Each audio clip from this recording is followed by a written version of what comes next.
नमस्कार, राम राम सभी को। मैं हूं आपका अपना आशीष लवान और आप सभी का एएसएल शो यूट्यूब चैनल पर हार्दिक स्वागत है। आज हम यहां पे टिकरी बॉर्डर पे पहुंचे हैं। दिल्ली के पास है जो जगह जहां पे किसान आंदोलन चला हुआ है। अभी किसानों से बातचीत करेंगे। काफ़ी लंबा समय हो चुका, कई दिन हो गए बैठे हुए, क्या कुछ माहौल है उन सब के बारे में पूछेंगे। आओ आपको ले भाई, आप देखो, अब तक हम सुनने में आ रहे थे, जो सोशल मीडिया पे बार बार सुन रहे थे भाई सिर्फ हमारे पंजाब से किसान आए हुए हैं, कुछ हरियाणा से हुए, लेकिन भाई पगड़ी को देख के तो हम है भाई हमारे बड़े भाई साहब राजस्थान से लग रहे हैं। अभी मिलते हैं, पूछते हैं। राम राम जी। राम राम साहब। आपका परिचय दो जी एक बार। मैं विकल्प 4 राष्ट्रीय अध्यक्ष अखिल भारतीय स्वामीनाथन संघर्ष समिति राजस्थान से हूँ। और आपने जो सवाल किया, हाँ जी, हम बहुत बड़े गुस्से में आए हैं, क्योंकि देश की आज़ादी में शहादतें देखें तो पंजाब ने सबसे ज़्यादा दी। तीनों पाकिस्तान से लड़ाई हुई, सबसे ज़्यादा शहीद हरियाणा पंजाब के हुए। कारगिल युद्ध में सबसे ज़्यादा शहीद हरियाणा पंजाब के हुए। चीन युद्ध में हरियाणा, जब इन अंजना कश्यप ने नहीं पहुँचा भी, वो पंजाब लीड क्यों करे। लेकिन किसान आंदोलन को जब पंजाब ने लीड किया तो इन्होंने कहा कि बोले यो खालिस्तानी है। अगर अपने हक मांगना खालिस्तानी है, मैं राजस्थान का हूँ, विकल्प 4 हूँ, पूरी भारत सरकार ने चैलेंज करो हूँ, हक मांगना खालिस्तानी है तो मैं खालिस्तानी हूँ। केरल का किसान खालिस्तानी है, मध्य प्रदेश, उत्तर प्रदेश, बंगाल का किसान खालिस्तानी है। इस झूठी सरकार को हम सच, यो मोदी हमेशा मन की बात जी आवाजत कर ले, आज 7 तारीख न करेगा, 8 न करेगा, 15 न करेगा। आराम दिल की बात करना है। हाँ, आज तक इसने व्यापारियों तक, कर्मचारियों तक पंगा लिया। जो देश का अन्नदाता है, जो अपने बच्चों का पेट काट कर और देश का पेट भरने का काम करता है, उस अन्नदाता के साथ इसने पंगा लिया। क्योंकि क्यों कारण जानना चाहें आप भी, ये तीनों काले कानून क्यों आए। जब कोरोना आया तो देश की जो जीडीपी थी वो -25% चली गई। एकमात्र खेती की प्लस 4.25% थी। तो इनके जो बूम पे लग गया अंबानी अडानी, वो उनको पता चल गया खेती एकमात्र ऐसा धंधा है जो कभी नेगेटिव में नहीं जाएगा। इसलिए देश की खेती पर कब्जे करने के लिए मोदी से ये 3 अध्यादेश इन्होंने डलवाए, लेकिन जबरदस्ती।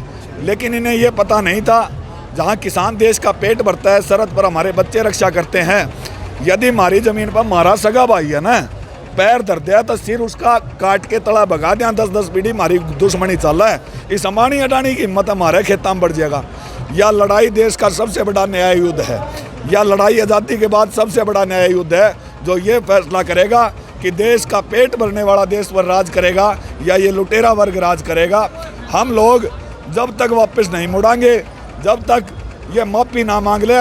मैं अपना हरियाणा राजस्थान में कहावत हो है, जब बारात घर आवा है ना चोरी आड़ा का, तो चोरी आड़ा की पिंडी कंपन लाग जाए है भाई। बटा बटी ना टोर, क्यों बारात और बटे जितनी देर डटेगा खर्चा बढ़ेगा। तो ये सारे आ रहे मोदी के बटे सारे किसान हमने या तो आज तोड़ दे, तेरा खर्चा कम लगेगा माफ़ी मांग के। जितना लेट होएगा दौड़ भी सीधी होएगी, गोड्या भी मारा पड़ेगा, और ये सरकार भी गिराएगी, और ये बटे तो नेग लेके जावांगे। भाई देखो अभी देखो भाई, लेकिन इधर अभी जो कल एक बैठक हुई थी उसका क्या कुछ रहा, कुछ बताओगे उसके बारे में? मैं कल की बैठक थी, लगातार दौरों में बैठक चल रही है। फैसला तो बातचीत से निकलेगा 100% है। लेकिन क्योंकि मोदी जी ने 6 साल जो भी फैसले लिए, देश विरोधी लिए, देश के पक्ष में लिए, सच झूठ उनका सब चला, उनको झुकने की आदत छूट गई। अब उनको पता है कि देश का अन्नदाता लाखों की संख्या में बॉर्डर पर बैठे और 100% जीत के जाएंगे, लेकिन वो मन से हार कबूलना नहीं करना चाह रहे। कल की मीटिंग में उन्होंने कहा 59 बिंदुओं पर हम संशोधन करने को तैयार हैं। लेकिन एमएसपी मैं कह रहा हूँ, जुबान दे रहा हूँ भाई, लिखित में नहीं दूंगा। मैं कह रहा हूँ ख़त्म नहीं होगी। अरे तू जुबान तय कह रहा है 2-3 महीने में तू मर गया, उसका बच्चा कोई नया बाप बन जाएगा, वो कहेगा लिखित मत को नहीं, मार पद कोई सबूत को नहीं। तो काका तेरी जुबान पर हम ना भरोसा को, ना देश ना भरोसा। जुबान ने तो तेरी 15 लाख का भी किया था। जुबान ने कहा था स्वामीनाथन रिपोर्ट लागू करूंगा। जबान ने कहा था किसान की आमदनी दुगनी करूंगा। जबान ने कहा था नोटबंदी तो देश ने फायदा होगा। कोई सी जबान इस आदमी की सच्ची निकली है? ये तो दिन में 100 झूठ बोल रहे हैं। नहीं, उसमें एक लाइन और जल लिखित में दे दे तो क्या दिक्कत है? अब तो वह लिखित वाली भी कौन रही। ये बटे हुए इतने इकट्ठे हो लिए हैं देश के, ये कह तीनों काले कानून पाछे करा दो जो कि हमारे लीडर जान लग रहे हैं। वे राजनीतिक पार्टियां के लीडर को नहीं, जमीन तय जो खेती तय जुड़े हुए लोग हैं। तभी सरकार आंदोलन को पाड़ नहीं रही। जो हमारे 35 मेंबर है, उन्होंने 40 साल खेती किसानी के लिए संघर्ष कराया हुआ है।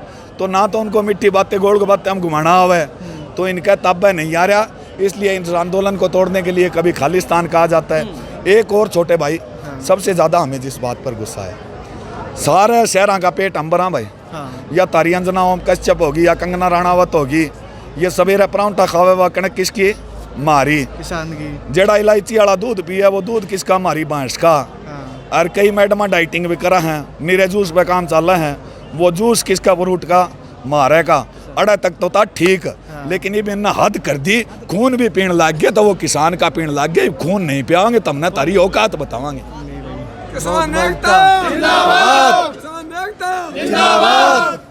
भाई ये देखो भाई, कितना भारी संख्या में, लाखों की संख्या में यहाँ पे किसान पहुँचे। और भाई हम किसी एक जो शुरुआत करी हमारे बड़े भाई पंजाब ने, बड़ी बहुत अच्छी बात है। हम जितना भी आदर करा उनका कम है, और दिल तय आदर कर रहे हैं भाई। और अब पूरे देश के किसान यहाँ पे इकट्ठा होने लग रहे हैं और हर रोज़ बढ़ने लग रहे हैं। काफ़ी दिन हो चुके, कितने दिन हो गए जी आपने बैठे हुए? 8वां दिन है जी आज 8वां दिन है। तो भाई 8 दिन में अभी तक सरकार का थोड़ी थोड़ी उचाटी सी तो हुई है, लेकिन भाई इसका समाधान करना पड़ेगा। किसान समाधान करे बगैर यहाँ तो जानते नहीं। और भाई जनसंख्या हमारे किसान भाइयों की हर रोज़ बढ़ रही है। अभी आ रहे थे हम यहाँ से, तकरीबन 12 से 15 किलोमीटर तक जाम लग गया जी, जाम लग रहा है। और बड़ी मुश्किल से धीरे धीरे पैदल गाड़ी दूर खड़ी करके आए हैं हम। तो भाई किसान भाई किसानों का दर्द बहुत जायज़ है। तो यही कहना चाहते थे भाई, हम किसानों के साथ निरंतर जुड़े हुए हैं, हम सपोर्ट करते हैं, हम खुद किसान के बेटे हैं। तो भाई जब तक ये फैसला नहीं होगा तो हम भी उरे हैं, उरे बैठे हैं, पल पल की खबर आपको देते रहेंगे, आप तक पहुंचाते रहेंगे, हमारे साथ बने रहो। तो अभी धन्यवाद, जय हिंद, जय भारत। रोको एक बार जी।